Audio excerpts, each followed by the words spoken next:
The galactic concord had existed for 11 million standard cycles. 12,000 species scattered across 17 spiral arms, bound together by treaties older than most of their homeworld's geological records. They had achieved what many philosophers considered impossible, lasting peace among the stars.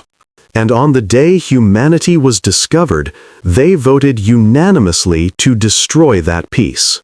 Ambassador Veth Khan of the Thessari Dominion stood at the central podium of the Grand Convocation, his bioluminescent scales pulsing with the gravity of his words.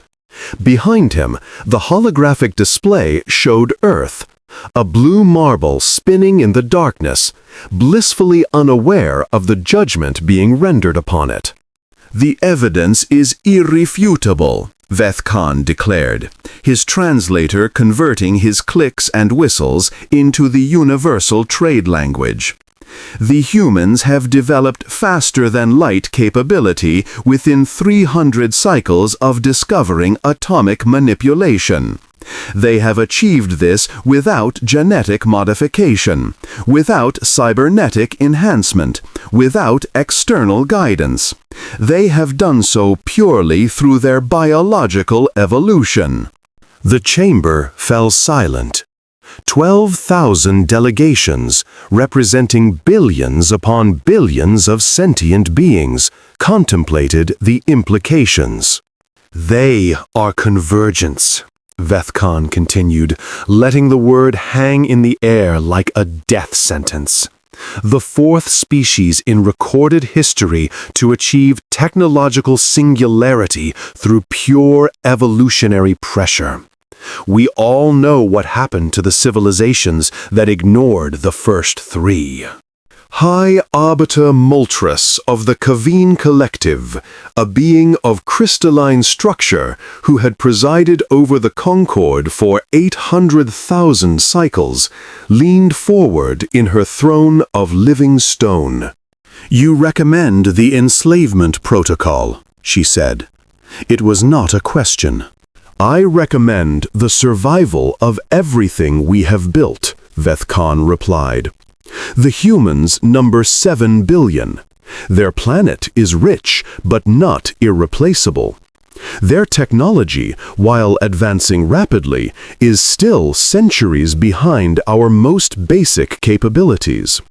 We can subdue them now, while the cost is measured in ships and soldiers. Or we can wait and measure the cost in civilizations." The Kaveen Arbiter's crystalline form resonated with conflicting frequencies, the sound of ancient beings deliberating. "The enslavement protocol has not been invoked in 6 million cycles," she said. "The last species subjected to it, the Brenari, destroyed themselves rather than submit. Their entire stellar system was rendered uninhabitable. Is this the legacy we wish to repeat?" "The Brenari were insects," spat Delegate Kryn of the Vordathi Empire, a massive reptilian creature whose species had once been apex predators on a world of constant warfare. "They possessed none of the adaptability our scouts have observed in humans. These creatures have survived ice ages, meteor impacts, and what their own records call world wars. They are resilient beyond any biological baseline we have encountered. If we do not act now, there will come a day when they judge us, and I promise you, Ambassador, they will not be as merciful as we are capable of being." The debate continued for 3 standard cycles. Representatives spoke of morality, of the burden of preemptive action, of the sanctity of emerging civilizations. The Valeth Communion, a hive mind species that valued all consciousness, argued for peaceful integration. The Morthon Syndicate, motivated purely by economic calculations, suggested that human labor could fuel expansion into the outer arms for millennia. In the end, when the vote was called, not a single delegation voted against the resolution. 12,000 species. Unanimous consent. Humanity would be enslaved, their world stripped of resources, their population scattered across 1,000 mining worlds and pleasure colonies. Those who resisted would be eliminated. Those who submitted would serve until their usefulness expired. The Galactic Concord had spoken. Captain Sarah Chen was enjoying her morning coffee aboard the International Space Station when the sky exploded. Not metaphorically, not figuratively. The actual sky, the thin blue line that separated humanity from the infinite void, rippled like a stone had been thrown into a cosmic pond. Through the observation window, she watched as 17 massive shapes materialized in low Earth orbit, each one larger than Manhattan, their hulls gleaming with metals that human science couldn't name. "Chen to Houston," she said, her voice steady despite the trembling in her hands. "We have contact. Repeat, we have contact. Multiple vessels of unknown origin. Request immediate guidance." The radio crackled. Static. Then, nothing. Below, on Earth's surface, billions of people looked up at a sky suddenly filled with shadows. The ships positioned themselves with mathematical precision, one over each major population center, their presence a statement that needed no translation. The first broadcast came 37 minutes later, transmitted on every frequency, in every language, with perfect grammar and syntax that suggested either divine omniscience or terrifyingly thorough reconnaissance. "People of Earth, you have been judged. Your world, your resources, and your labor now belong to the Galactic Concord. You will not resist. Resistance will result in extinction. Your cooperation will be rewarded with survival. You have one planetary rotation to surrender all military assets and governmental authority to our occupation forces. This is not a negotiation. This is not a beginning. This is your end and our beginning. Be grateful that we have chosen mercy." Sarah Chen, floating in the silent station above a world descending into chaos, watched the feed from Beijing, from Moscow, from Washington. She watched the panic, the prayers, the pathetic attempts at communication that went unanswered. She watched military leaders scramble and politicians plead. And she watched, 6 hours later, when the first shots were fired. They came from a Russian nuclear submarine that had surfaced in the Arctic, its captain either brave or suicidal. 4 missiles, each carrying enough payload to level a city, streaked toward the nearest alien vessel. The ship didn't move, didn't deploy countermeasures, simply absorbed them. The nuclear detonations, which should have been visible from space, registered as nothing more than brief thermal fluctuations on Chen's sensors. The alien response was immediate and devastating. A beam of light, pure, white, impossibly focused, lanced down from the attacking ship and struck Moscow. In 3 seconds, everything within a 20-mile radius ceased to exist. Not destroyed, not vaporized, simply gone. Where the city had stood, there was now a perfect hemispherical crater, its edges still glowing with impossible heat. The message was clear. Resistance equals annihilation. Within hours, every nation on Earth had surrendered. The occupation was efficient in the way only beings with millions of years of practice could achieve. Landing craft descended by the thousands, carrying soldiers from a dozen different species, some humanoid, some insectoid, some so alien that human eyes struggled to process their forms. They divided humanity like cattle. The young and strong were separated from the old and weak. The intelligent were identified through standardized testing and marked for specialized labor. The rebellious, those who couldn't hide the fire in their eyes, were publicly executed as examples. Within 6 months, Earth was unrecognizable. The cities were stripped first. Every piece of technology, every scrap of refined metal, every drop of processed fuel, all of it was cataloged and transported to orbital processing facilities. The Concorde ships, it turned out, were not merely vehicles of war. They were mobile factories, converting Earth's accumulated resources into components for the greater galactic economy. Humanity was put to work.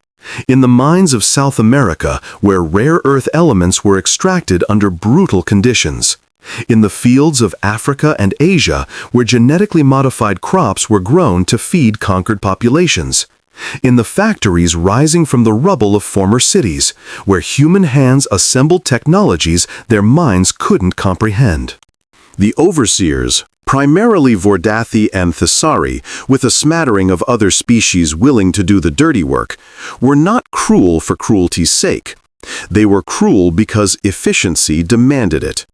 A workforce that feared was a workforce that produced. A population that had witnessed the annihilation of Moscow needed only occasional reminders to maintain compliance. The first year saw 8 million deaths.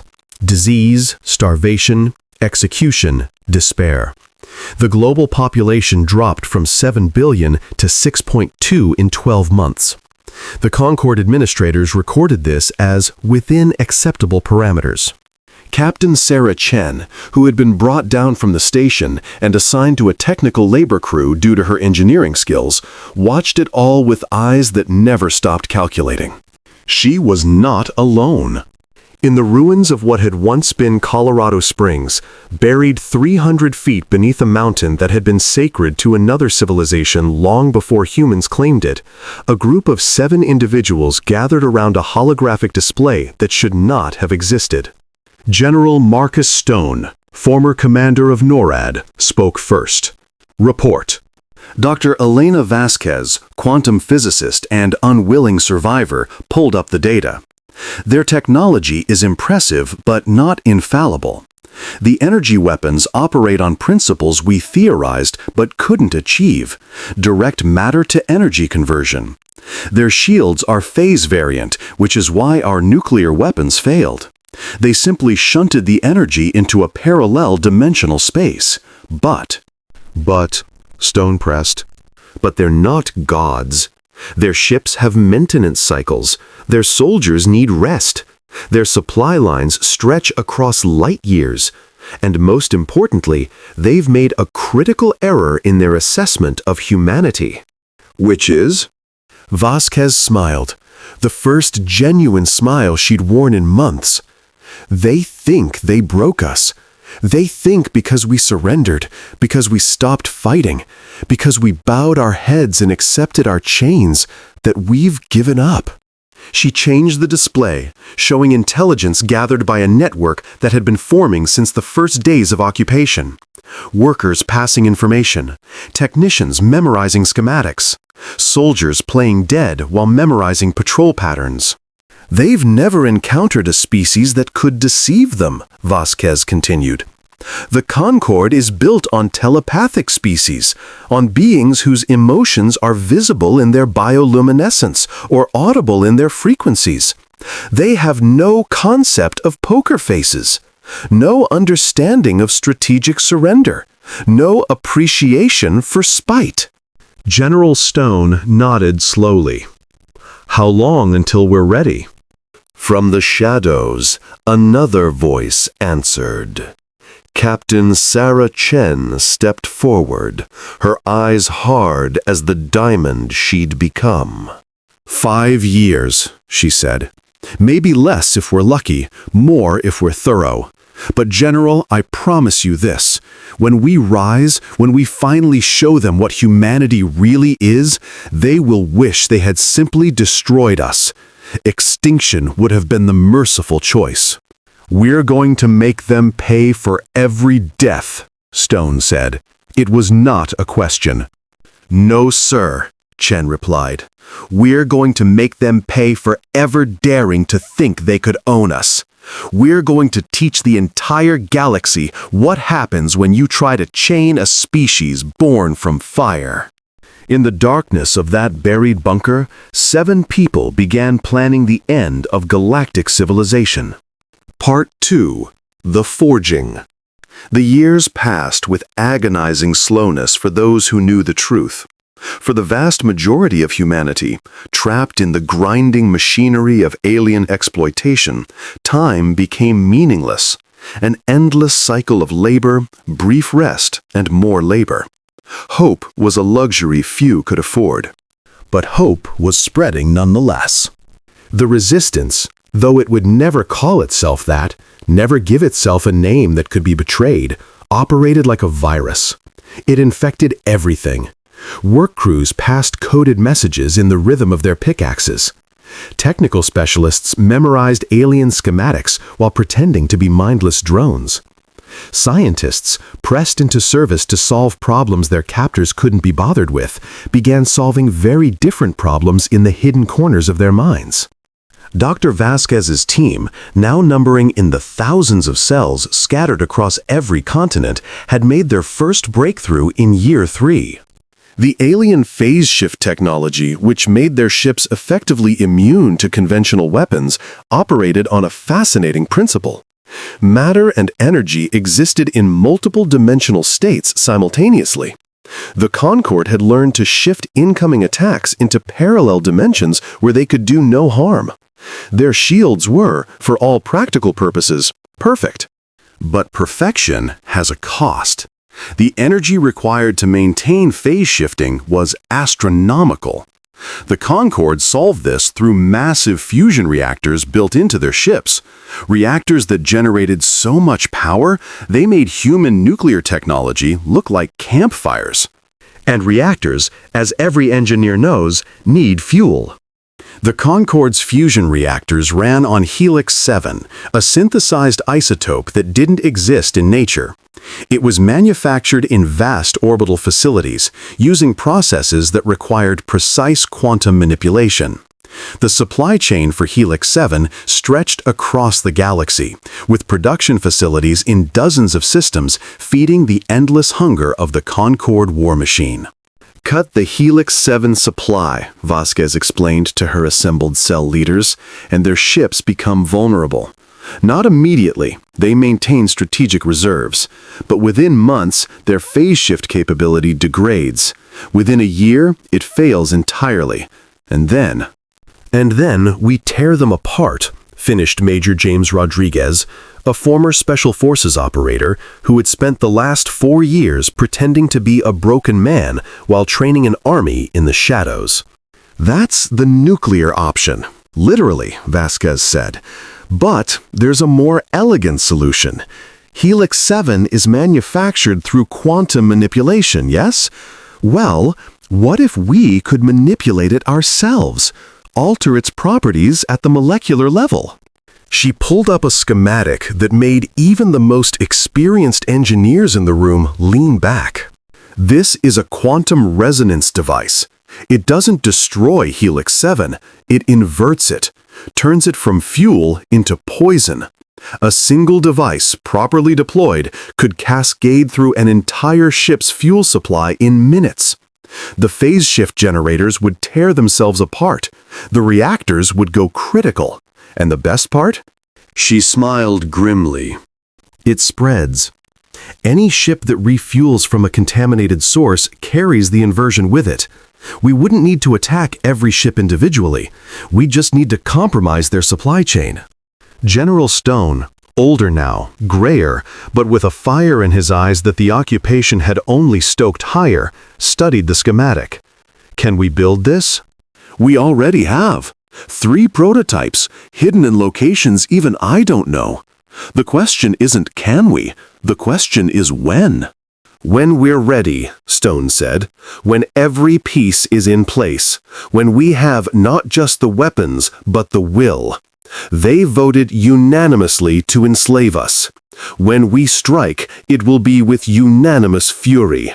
Year 4 brought the completion of Project Prometheus. In the depths of the Mariana Trench, where no alien sensor reached and no overseer thought to look, humanity had built something unprecedented. A shipyard. Not a large one, just big enough to construct a single vessel. But that vessel was everything. It was ugly by any standard. Cobbled together from stolen alien components, scavenged human technology, and pure desperation, it looked like what it was, a weapon built by the desperate. Its hull was patched and uneven. Its systems were jury-rigged beyond any reasonable safety margin. Its crew quarters were cramped and uncomfortable. But its weapons, its weapons! Captain Chen stood on the bridge of the UES Vengeance, unified Earth ship, the first of a new fleet that would never fly under any other banner, and felt something she hadn't allowed herself to feel in years. Pride. "Quantum resonance torpedoes are loaded," reported Lieutenant Commander David Park, her weapons officer and one of the best demolitions experts humanity had ever produced. "Targeting systems are calibrated for Concorde vessel signatures. And the main gun." He trailed off, shaking his head in wonder. The main gun was their masterpiece. Based on captured Concorde technology, but pushed far beyond anything the aliens had imagined, it didn't fire projectiles or energy beams. It fired gravity. A concentrated gravitational pulse that could crush a starship's reactor like a tin can, or tear a space station apart at the molecular level. The Concorde had nothing like it, because the Concorde had never imagined anyone would be insane enough to weaponize space-time itself. "One ship isn't enough to free Earth," Chen said quietly. "We all know that. But one ship, at the right place, at the right time, with the right target." The Helix 7 production facility at Thesari Prime, Park, finished. Take that out, and we don't just cripple their fleet in this system, we cripple their logistics for half the spiral arm. "It's a one-way trip," Chen acknowledged. "Even if we succeed, we'll never make it home." Park smiled. "Captain, with respect, we don't have a home anymore. But our children might, our species might. That's worth dying for." The crew, 53 volunteers, every one of them someone who had lost everything to the Concorde, nodded in unison. They had made their peace. Now they would make war. "General Stone has given us the go order," Chen announced. "We launch in 48 hours. Until then, get some rest. When we break atmosphere, the galaxy changes forever." The Vengeance rose from the ocean on a column of stolen fire. Its launch was timed to coincide with the Concorde's seasonal rotation of garrison forces, a brief window when their orbital coverage was at its thinnest. The ship screamed through the atmosphere, its hull glowing cherry red with friction, alarms wailing as human and alien systems struggled to work in harmony. The Concorde detected them, of course. 2 frigates broke from their patrol patterns and moved to intercept. They were faster than the Vengeance, more maneuverable, and armed with weapons that had destroyed cities. They had never faced humans in space before. Captain Chen watched the tactical display as the frigates closed. "Park, give them a love letter." "With pleasure, Captain." The Vengeance's forward tubes spat 4 quantum resonance torpedoes. They were small, almost insignificant against the backdrop of space. The Concorde vessels didn't bother evading. Their phase-shift shields could handle anything a primitive species might throw at them. The torpedoes detonated 10 kilometers from their targets, releasing a cascade of inverted quantum particles that washed over the frigates like a wave. For a moment, nothing happened. Then, the first frigate's shields flickered, sparked, collapsed. The ship's captain, A Thessari named Vreth, who had served the Concorde for 3 centuries, had exactly 4 seconds to realize something had gone terribly wrong before his reactor went critical. The explosion was spectacular, a brief sun born and dying in the darkness of space. The second frigate tried to flee. Chen didn't let it. Main gun. Fire. The gravitational pulse was invisible to most sensors. The frigate simply crumpled. Its hull compressed in on itself, folding like paper, until what had been a warship was nothing but a ball of twisted metal and dead Vordathi. "We are clear of the engagement zone," announced Navigation Officer Lieutenant Yuki Tanaka. "FTL spin-up in progress. Jump to Thessari Prime in 4 minutes." Chen allowed herself a moment to breathe. The first human faster-than-light journey. The first human victory in space combat. And neither would mean anything if they failed in what came next. "Crew, this is the captain. What we've just done, what we're about to do, will never be forgotten. Whether we survive or not, humanity will remember. The galaxy will remember. They voted to enslave us. They thought they could break us. They were wrong. Now it's time to show them exactly how wrong." The Vengeance twisted in space, its hybrid engines tearing a hole in reality, and vanished from the Sol system. Thessari Prime was beautiful. Captain Chen had expected ugliness. The homeworld of the species that had argued most forcefully for humanity's enslavement should have been a nightmare of industrial hellscapes and totalitarian monuments. Instead, it was a jewel. Turquoise oceans covered 60% of its surface. The continents were green and gold, dotted with cities that rose like crystalline sculptures from the earth. Orbital platforms ringed the world, connected by threads of light that were part transport system, part artwork. The Thessari had built paradise, and they had built it on the backs of countless enslaved species. "The Helix 7 facility is in high orbit," Tanaka reported. "Designation Forge 7. Captain, it's massive, bigger than anything we estimated." Chen studied the sensor data and felt her heart sink. The facility wasn't just a manufacturing plant, it was a fortress. Weapons platforms, shield generators, a permanent garrison of at least 200 warships. "They're protecting their lifeline," Park observed grimly. "Makes sense. Without that facility, their entire military presence in this arm collapses. Which means they'll throw everything they have at us the moment we're detected," Chen replied. "How long do we need to deploy the quantum resonance cascade?" 30 seconds, minimum. We need to get within 10 kilometers of the facility's main reactor cluster. 30 seconds. Against 200 warships. In a ship that was already running on prayers and duct tape. "All hands, battle stations," Chen ordered. "This is going to be rough." The Battle of Thessari Prime, as it would come to be known, lasted 17 minutes. The Vengeance tore into the Concorde formation like a rabid wolf, weapons blazing, shields fluctuating wildly as it absorbed punishment that should have vaporized it 10 times over. Human engineering, it turned out, was excellent at one thing: refusing to die. Ships fell before the gravitational pulses. The quantum resonance torpedoes claimed 3 carriers and a battleship before the Concorde commanders realized what was happening. Then the fear set in. The Concorde had not felt fear in millions of years. Their fleet was invincible. Their technology was unmatched. They had crushed civilizations that had fought back with everything they had.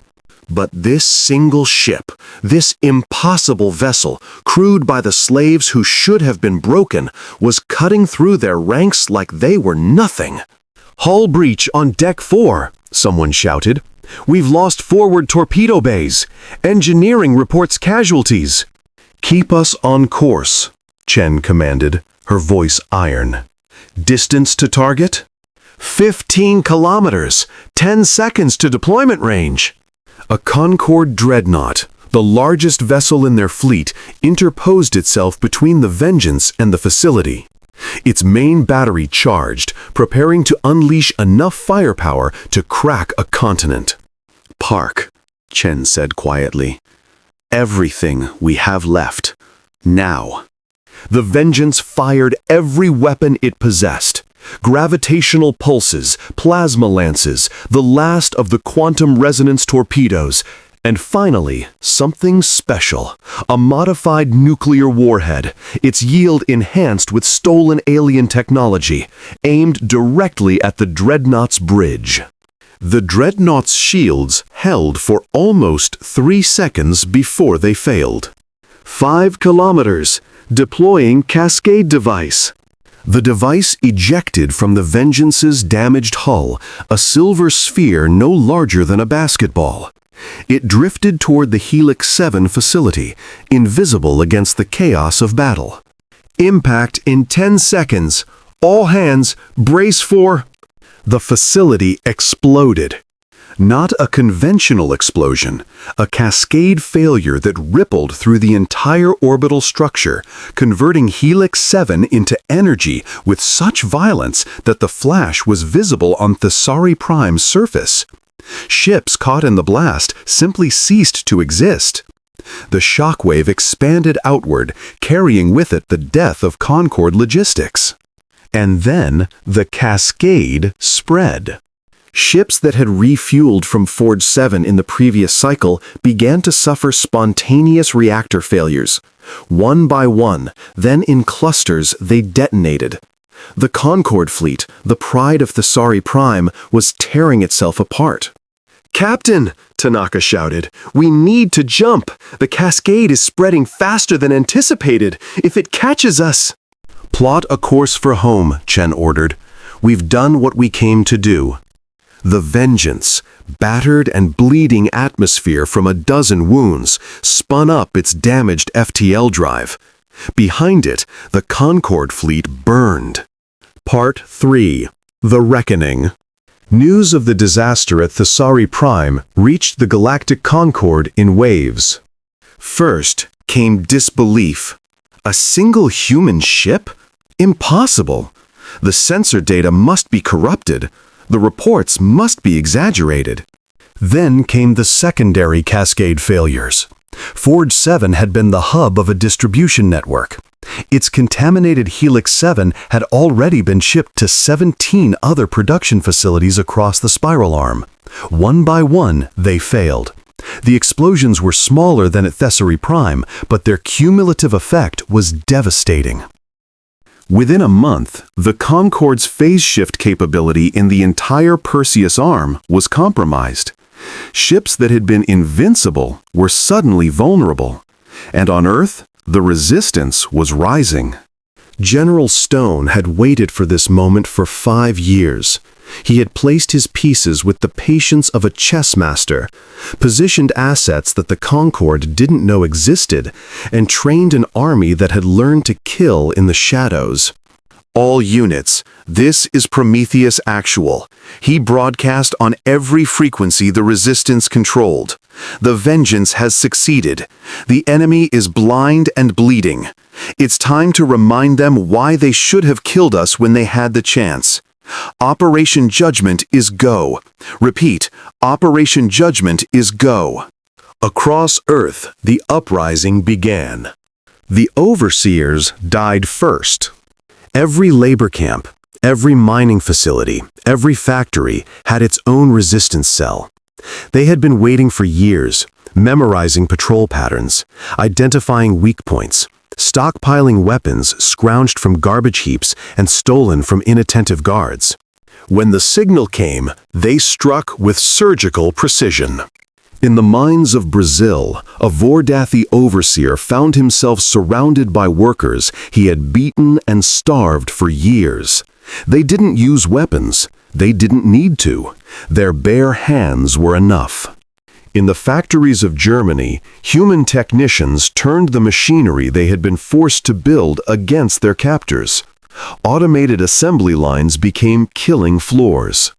In the fields of Kenya, farmers who had been growing food for alien mouths used the same tools they'd been given to till the soil to harvest their freedom.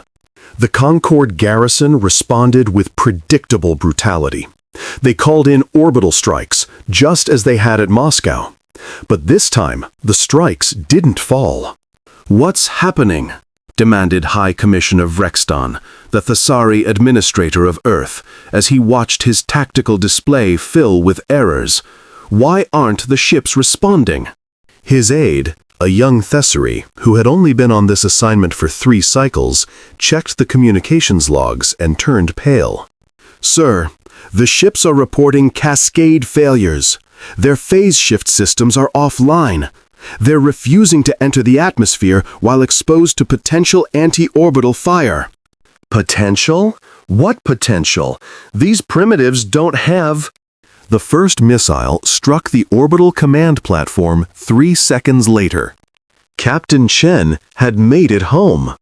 The Vengeance was a wreck, barely functional, held together by willpower and emergency patches. But she had limped back to Earth, carrying with her the proof that humanity could fight, could win, could make the Concord bleed. And she had brought schematics. The quantum resonance technology, the gravitational weapons. Everything the crew had learned, everything they had stolen, was now in the hands of the Resistance. Human engineers, working in hidden facilities across the globe, were already producing new weapons. The Concord garrison was trapped. Their ships couldn't maintain orbit without Helix 7, and the contaminated supply chain meant no new fuel was coming. Their ground forces, while still formidable, were suddenly isolated, cut off from the logistical network that had made them unstoppable. And humans, it turned out, were very good at killing isolated enemies. "Give them a chance to surrender," General Stone ordered. "Once. If they refuse, eliminate them." Most refused. The Concord had spent 5 years demonstrating what happened to those who resisted. They could not imagine surrendering to the beings they had treated as animals. They learned the difference between predator and prey the hard way. The liberation of Earth took 3 months. It was not clean. It was not merciful. The Resistance had spent 5 years watching their families die, their friends be worked to death, their species be treated as disposable. They had stored up a reservoir of rage that no amount of alien blood could fully drain. But they tried. The last Concord stronghold on Earth, a mountain fortress in what had once been Tibet, fell on the first day of spring. General Stone himself led the final assault, fighting alongside men and women who had followed him through the darkest years of their species' history. When the fortress gates fell, they found the Concord commanders cowering in a bunker, surrounded by human slaves they had intended to use as shields. "You can't do this," High Commissioner Vrexton said, his bioluminescence flickering with terror. "The Galactic Concord will not tolerate." "The Galactic Concord voted to enslave my species," Stone interrupted. "Every one of them.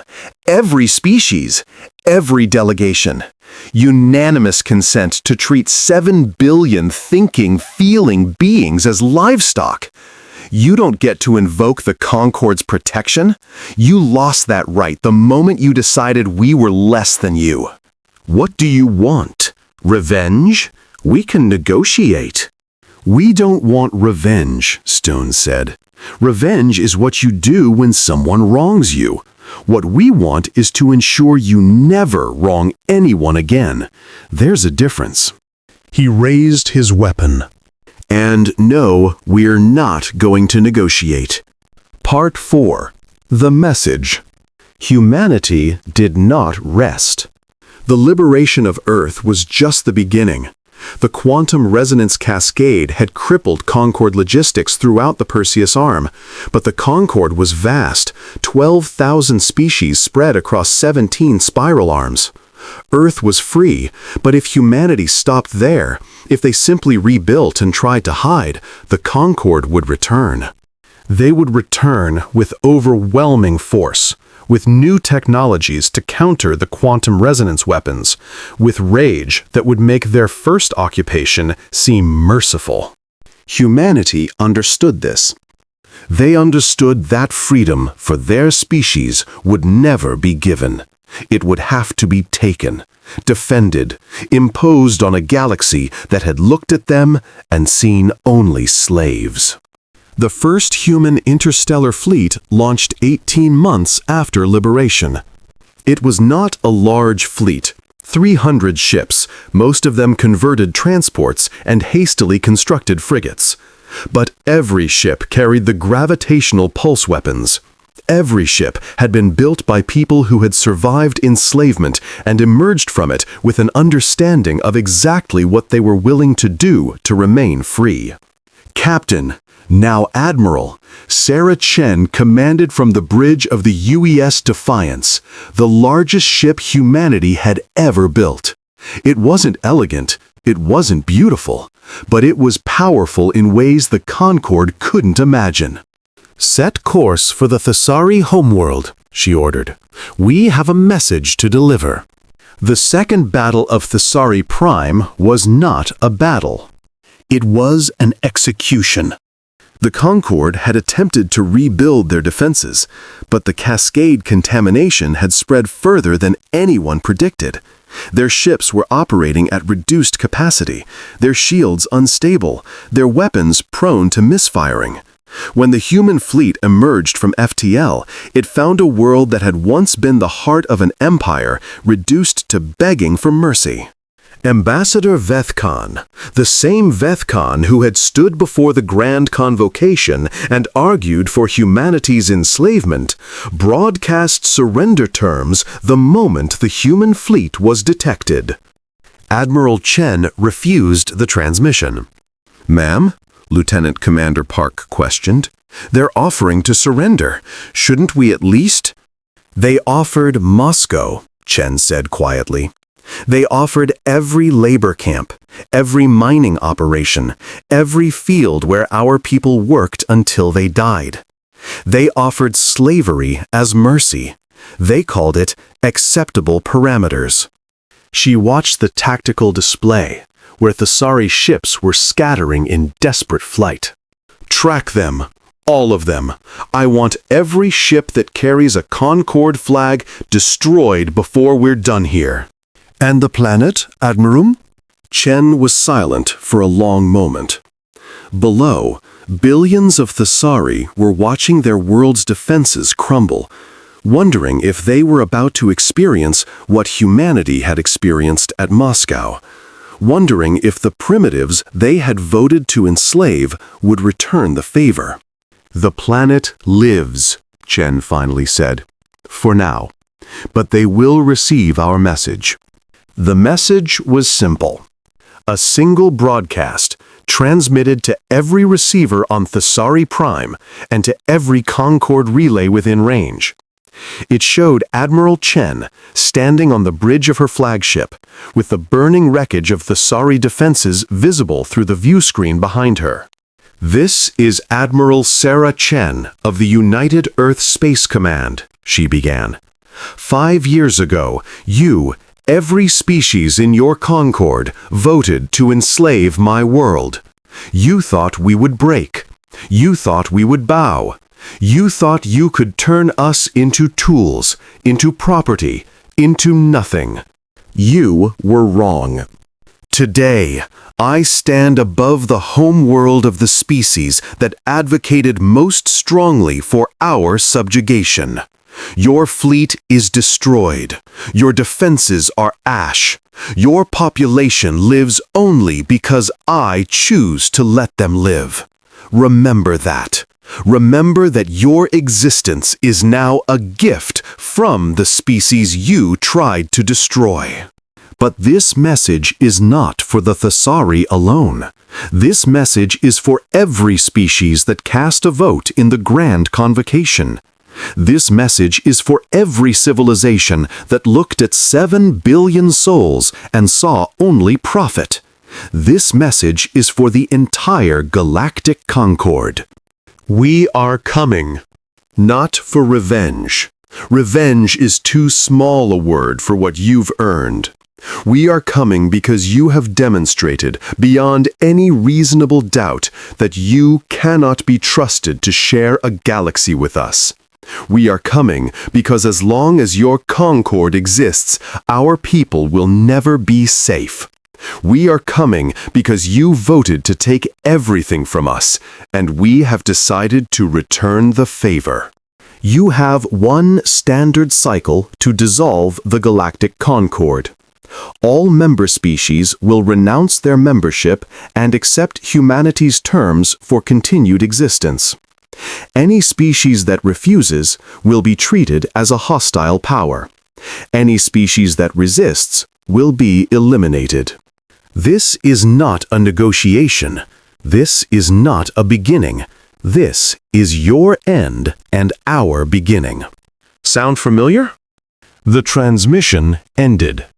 Across the galaxy, 12,000 species began to understand exactly what they had created. Part 5. The Wrath. The Galactic Concord did not dissolve. Perhaps they couldn't. 11 million cycles of inertia, of treaties and obligations and intertwined economies. Perhaps that was simply too much to undo in one standard cycle. Perhaps they believed that humanity was bluffing, that no species could truly intend genocide on a galactic scale. Perhaps they simply couldn't accept that they, the ancient masters of the stars, could be threatened by creatures they had considered little more than particularly clever primates. Whatever the reason, when the deadline passed, humanity began its campaign. The Vordathi Empire fell first. The Vordathi had been the Concord's enforcers, the species most willing to do the brutal work of subjugation. Their soldiers had beaten human slaves. Their commanders had ordered massacres. Their delegate Kryn had called humanity resilient and argued for their destruction. Admiral Chen agreed with his assessment. The human fleet arrived at Vordath Prime with a force that made their previous engagement look like a skirmish. 1,500 warships, crewed by soldiers who had survived enslavement and were now returning the trauma they had experienced. The Vordathi fought. They fought with everything they had, every ship, every weapon, every soldier. Their world was ancient, their military traditions stretching back millions of years, their honor demanding that they die before surrender. Humanity obliged them. The battle lasted 3 days. When it ended, the Vordathi fleet had been reduced to scrap metal and frozen bodies. Their orbital defenses were slag. Their homeworld. "Open a channel to the surface," Admiral Chen ordered. The response came quickly. Delegate Kryn himself, looking far older than he had in the recordings of the convocation, his scales pale with fear. "Admiral Chen," he said, struggling to keep his voice steady, "your species has demonstrated remarkable capability. Perhaps we can negotiate." "No. Surely there must be." "No. We voted under the influence of Thesari propaganda. We didn't understand." "You understood perfectly," Chen interrupted. "You called us resilient. You said we should be destroyed because we would be too dangerous to keep alive. You were right. We are too dangerous. We proved it at Thesari Prime. We proved it in orbit above your world. And now we're going to prove it one final time." The main gun of the Defiance charged. The gravitational pulse weapon that could crack continents. "Admiral, please." Delegate Kryn, I want you to understand something before you die. We are not doing this because we enjoy it. We are not doing this because we are cruel. We are doing this because every species in your Concord voted to make us slaves, and you were one of the loudest voices advocating for our destruction. We are doing this because you taught us that the only way to be safe in this galaxy is to make sure our enemies cannot threaten us, ever again. She turned to her weapons officer. Fire. The Vordathi homeworld was not destroyed. That would have been too quick, too merciful. Instead, the gravitational pulse targeted the planet's core, destabilizing the geothermal systems that the Vordathi had relied upon for millions of years. The earthquakes began within hours. The volcanic eruptions followed. The atmosphere, choked with ash and toxic gases, became unbreathable within a month. The Vordathi did not go extinct. A few million survivors managed to evacuate, scattered across the galaxy as refugees. But their civilization, their history, their culture, their empire was finished. Humanity moved on. The campaign lasted 7 years. Humanity did not destroy every species that had voted against them. That would have been impractical, and despite what their enemies feared, humans were not mindless destroyers. They were calculating, strategic, and utterly without mercy. Some species were given terms: unconditional surrender, disarmament, acceptance of human oversight, and reparations paid in resources and labor. Those who accepted found humanity's rule harsh but survivable. Those who resisted. The list of extinct civilizations grew. The Thessary Dominion collapsed after their homeworld was subjected to a year-long blockade. Without food imports, their populations starved. The survivors were resettled on agricultural colonies and put to work. The same work they had forced humans to do. Poetic justice, the human administrators called it. The Khaveen Collective, the ancient crystalline beings who had presided over the Concord for millennia, shattered themselves rather than submit. High Arbiter Moltres, in her final broadcast, accused humanity of becoming worse than the Concord had ever been. "You were supposed to be better," she transmitted. "You were supposed to show us another way. Instead, you have become the monsters you fought against." Admiral Chen, watching the broadcast from her flagship, felt nothing. "We are exactly what you made us," she replied, though the transmission was no longer active. "You voted to break us. Congratulations! You succeeded." The Morthani Syndicate tried to buy their way out. They offered everything: credits, technology, territory, slaves from other species. When that failed, they attempted to flee, packing their entire civilization onto generation ships and running for the Galactic Rim. The human fleet caught them at the edge of explored space. "We surrender," the Morthani flagship broadcast. "We'll give you anything. We were only following the economic incentives. We didn't want—" The gravitational pulse silenced them. Species after species fell. The Veleth communion, the hive mind that had argued for peaceful integration, was the last to resist. They had never truly approved of the enslavement vote, they claimed. They had been pressured, manipulated, deceived. "But you voted," Admiral Chen said, standing in the Veleth capital as their hive queens knelt before her. "That's the thing about votes, isn't it?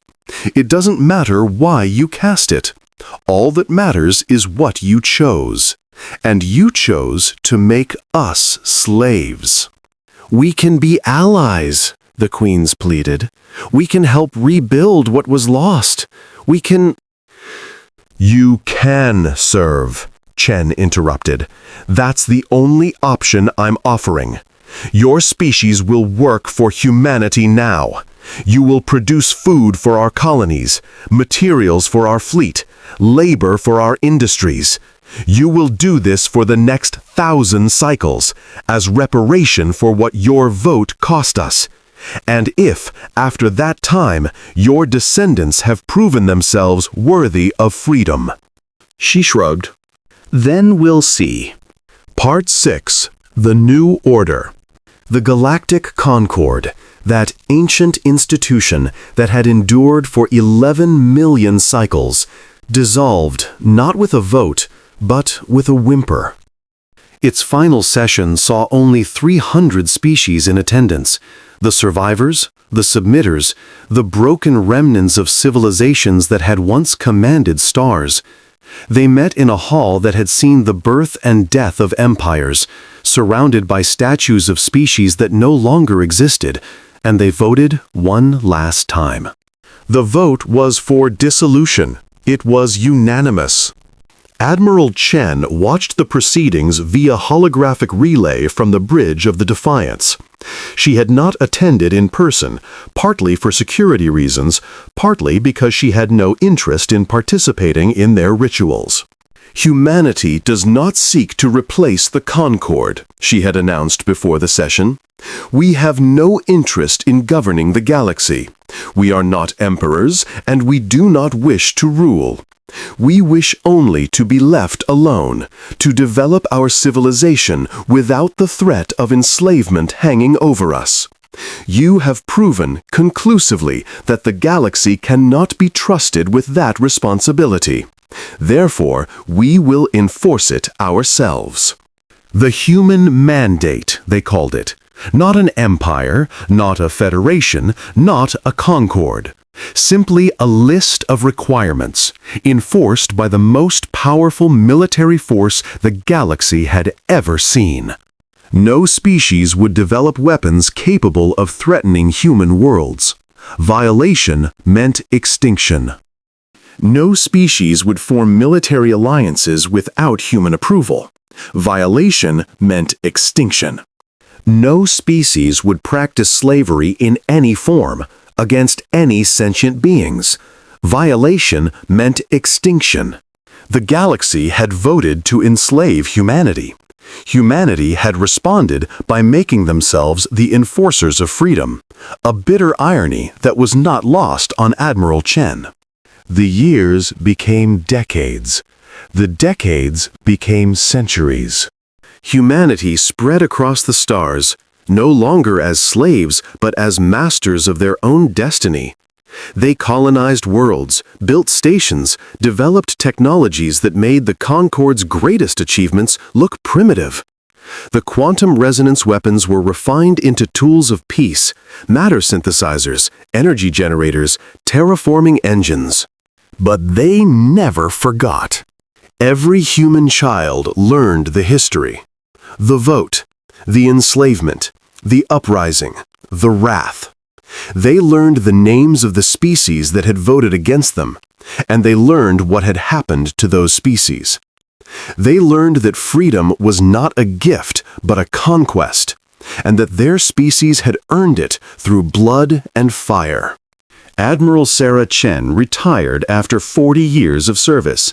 She was 107 years old, ancient by preoccupation standards, middle-aged by the new medical technologies her species had developed. She returned to Earth, to a world that had been rebuilt from the ashes, and she lived quietly in a house by the ocean. She was visited often. Leaders seeking wisdom, historians seeking testimony, young people seeking inspiration. She gave them all the same answer. We did what we had to do, she would say. They voted to take everything from us. We voted to take everything back. That's the story. That's all the story. We won, and now we're the ones making the rules. Is that justice? Is that fair? I don't know. Ask the 7 billion people who suffered under the occupation. Ask the 8 million who died in the first year. Ask the species we erased from the galaxy. Ask yourself if you would have done differently if you were standing where I stood, watching Moscow burn, while aliens told us our only choice was obedience. She would pause then, watching the ocean, remembering the view from the ISS before everything changed. The galaxy thought they could vote away our future. They thought 12,000 species could look at us and decide, as a body, that we didn't deserve to be free. They were wrong. Not because we were stronger, we weren't. Not because we were smarter, we weren't that either. We were right because we refused to accept their judgment. We refused to be what they decided we were. Her eyes would grow hard, and visitors would catch a glimpse of the woman who had commanded fleets, ordered extinctions, and remade the galaxy in humanity's image. They voted to enslave us, and our wrath erased civilizations. Let that be the lesson they pass down, generation to generation, species to species, for as long as there are stars in the sky. Don't fuck with humanity. Epilogue. The Memorial. 1,000 years after liberation, humanity built a monument. It floated in space at the exact coordinates where the Concorde ships had first appeared above Earth. A perfect sphere of crystallized memory, containing the names of every human who had died during the occupation. 8 million names, inscribed in letters of light, orbiting their homeworld in eternal testimony. At the sphere's center was a chamber, accessible only to those who had proven their understanding of history. Inside, a holographic projection played on an endless loop. It showed the Galactic Concorde in session. 12,000 species, casting their votes. The delegates laughing, confident in their superiority. High Arbiter Moltres, her crystalline form resonating with ancient arrogance. Ambassador Veth Khan, advocating for enslavement with all the passion of someone discussing property management. And then it showed what came after. The occupation, the suffering, the hidden bunker where 7 people began planning the end of everything the Concorde had built. The vengeance rising from the ocean. The Cascade failure at Forge 7. The battle for Earth. The campaign of wrath. It showed the fires consuming Vordeth Prime. The starving masses of Thessari. The Kaveen collective shattering themselves in despair.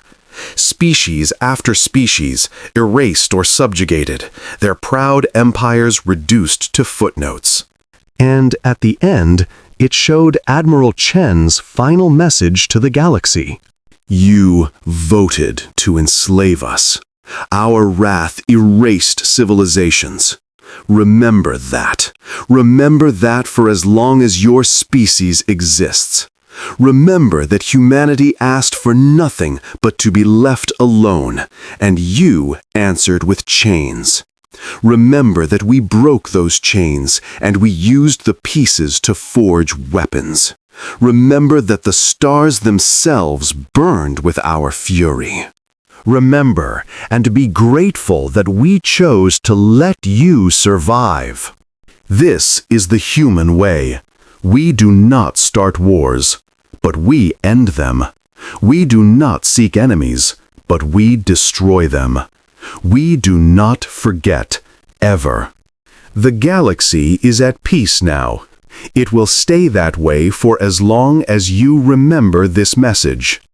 The moment you forget, the moment any species decides that humanity can be threatened, can be controlled, can be made to kneel, we will remind you. And next time, we won't be merciful. This is Admiral Sarah Chen, last survivor of the original resistance, signing off. To the future, I say this: stay free, stay strong, stay human, and never, ever let them see you blink. The chamber fell silent. The projection faded. And in the darkness, surrounded by the names of the dead, visitors were left to contemplate the full weight of their species' history. They had been slaves. They had risen. They had conquered. And the galaxy would never forget. Beyond the memorial, beyond Earth, beyond the human mandate's vast territories, other species watched the stars with careful eyes. They traded in whispers about the humans, about what they had done and what they were capable of doing. Parents warned children never to cross the beings from the blue world. Historians documented the human campaign not as a war, but as a force of nature, inevitable, unstoppable, terrifying. And in the quiet spaces between stars, in the places where the light of human civilization didn't quite reach, some species dared to dream of vengeance. They gathered in secret, plotting schemes that would take centuries to mature. They believed that if they were patient enough, clever enough, united enough, they could overcome the humans. They could avenge the fallen civilizations. They could restore the old order.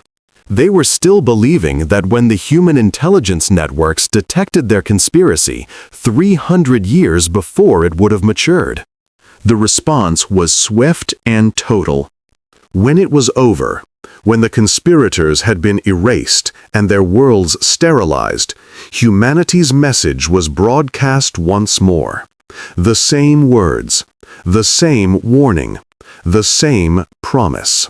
You voted to enslave us. Our wrath erased civilizations. Remember that. The galaxy remembered. It would remember for as long as humans existed. And humans, it had been proven beyond all doubt, intended to exist forever. The end.